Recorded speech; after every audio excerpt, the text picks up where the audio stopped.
श्री स्वामी समर्थ. जय जय स्वामी समर्थ. तर मैत्रिणींनो, आज मी तुम्हाला स्वामी अनुभवातून आलेल्या काही गोष्टी शेअर करणार आहे. तर स्वामी आपल्याला जीवनाच्या वाटेवरती चालताना बऱ्याचदा म्हणजे आपला संयम बघत असतात, की स्वामी जेव्हा आपल्यावरती संकट येतं त्यावेळेस आपली ताकद आहे बघत असतात. स्वामी आपली परीक्षा घेत असतात. तर अशा वेळेस आपण डगमगून न जाता आपल्या स्वामींची सेवा ही कधीच सोडायची नसते.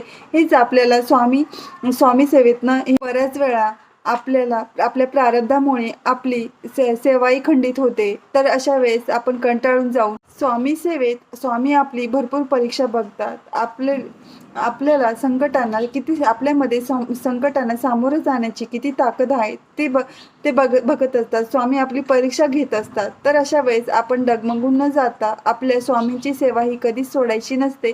हेच आपल्याला स्वामी सेवेतनं हे अनुभवास मिळतं. आपल्या संकटांपेक्षाही स्वामी मोठे आहे. त्यामुळे कधी डगमगून न जाता स्वामींची सेवा ही कधी सोडू नका. कितीही तुमच्या आयुष्यात संकटे आली तर स्वामी ती संकटे दूर करायला आपल्या पाठीशी उभे राहतात. फक्त ते कधी कधी आपली परीक्षा बघतात आणि आपले प्रारब्ध देखील आपल्याला त्रास देत असतं. तर परंतु अशा वेळेस आपले स्वामी आपला हात धरतात. स्वामींनी एकदा जर आपला हात धरला तर ते कधी सोडत नाही, हे नेहमी लक्षात ठेवा.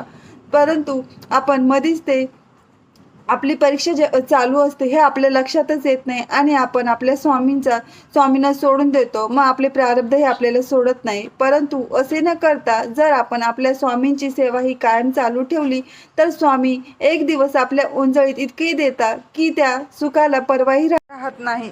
कधी न विसरता ही स्वामींची सेवा चालू ठेवा आणि स्वामी नक्कीच आपले कल्याण करतील. श्री स्वामी समर्थ. जय जय स्वामी समर्थ.